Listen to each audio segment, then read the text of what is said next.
The U.S. is restricting travel from India. I'll tell you when the new policy will be enforced. Our I-Unit investigates sexual assault allegations at Los Gatos High School. That and more news coming up.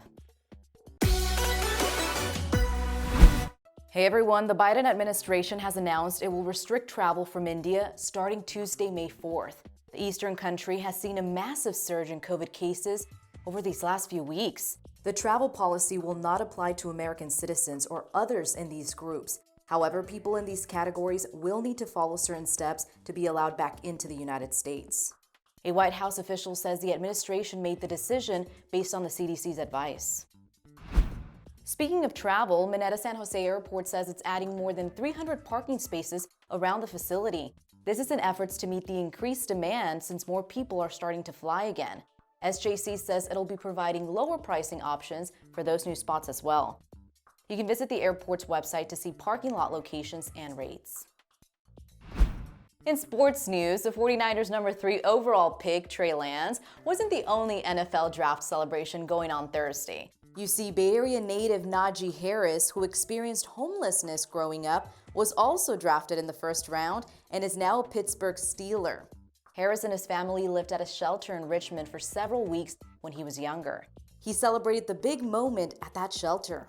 We probably stayed up like a month or maybe even longer than that, but that little time that we had, it really helped my family out to find another place to stay.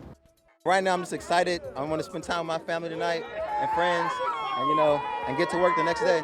That is so awesome. Congrats to him. I'm here with our investigative reporter, Candace Nguyen. Hi, Candace. How are you? Hey, Abby. Thanks for having me. Of course. Yeah. So our investigative unit has been looking into reports of sexual misconduct allegations by former and current students at Los Gatos High School. Candace, why don't you tell us what you guys investigated exactly and what you all found out?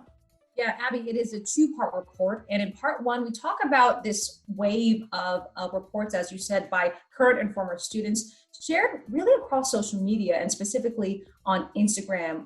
In part 1, we talk about what you need to know about those reports, the context around them, why it's really challenging when it comes to tracking and responding to those cases. And in part 1, you're going to hear from 2 young ladies with their parents' permission, share their claims in a really raw and intimate way.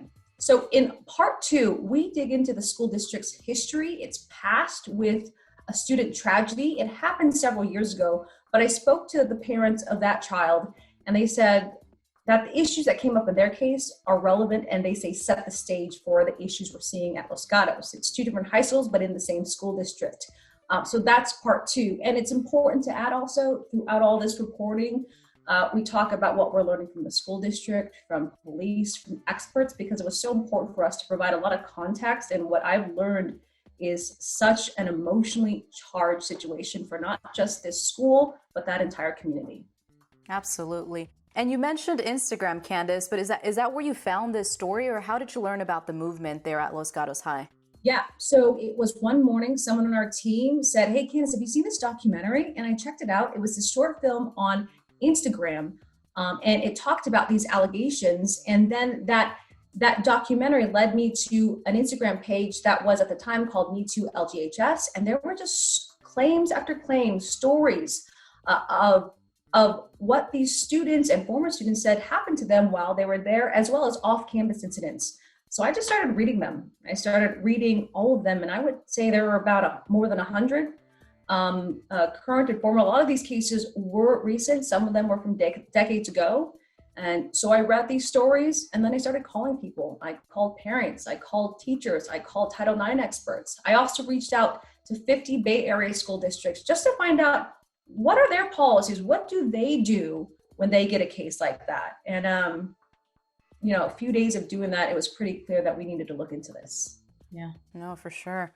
So this investigation, 2-part investigation story is available online right now at NBCBayArea.com/MeTooLGHS for Los Gatos High School. And Candace, I know that we also have some resources for victims of assault available there. Tell me more. So right now you can watch those investigations, but we have more than that. We have these digital stories where you can hear the people that we profile, their individual stories. We have digital extras, things like that. And something that we thought was really important really was to put resources for teens as well as their families in crisis who need this help. And another important thing we put in there is what to do if you were assaulted and the steps you should take and things to expect. And that's all on NBCBayArea.com/MeTooLGHS. Thanks to Candace for coming on. That's it for today, guys. Have a great weekend. Bye.